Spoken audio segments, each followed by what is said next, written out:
हवामान विभागाकडून महाराष्ट्राला मुसळधार ते अतिमुसळधार पावसाचा इशारा देण्यात आला आहे।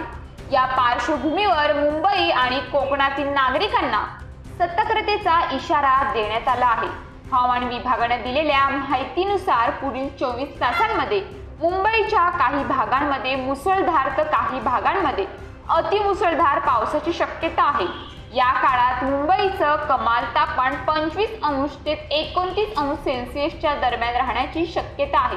कोकणात देखील हवामान विभागाकडून पावसाचा इशारा देण्यात आला आहे। कोकणातील अनेक जिल्ह्यांमध्ये मुसळधार ते अतिमुसळधार पाऊस पडण्याची शक्यता असल्याचं हवामान विभागाने म्हटलंय। हवामान विभागाकडून मध्य महाराष्ट्रात तुरळक ठिकाणी मुसळधार ते अतिमुसळधार पावसाचा इशारा देण्यात आला आहे। घाट माथ्यामध्ये अतिमुसळधार पावसाची शक्यता वर्तवण्यात आली आहे, तर मराठवाड्यातही पावसाचा अंदाज आहे। मराठवाड्यात अनेक ठिकाणी विजांच्या कडकडाटांसह मध्यम स्वरूपाचा पाऊस पडेल असा इशारा हवामान विभागाकडून देण्यात आला आहे। या काळात मराठवाड्यात वाऱ्याचा वेग ताशी 30 ते 40 किमी इतका राहण्याचा अंदाज आहे। विदर्भाबाबत बोलायचे झाल्यास विदर्भात देखील आज पावसाची शक्यता आहे। विदर्भात पुढील 24 तासांमध्ये मध्य ते मुसळधार पावसाची शक्यता वर्तवण्यात आली आहे।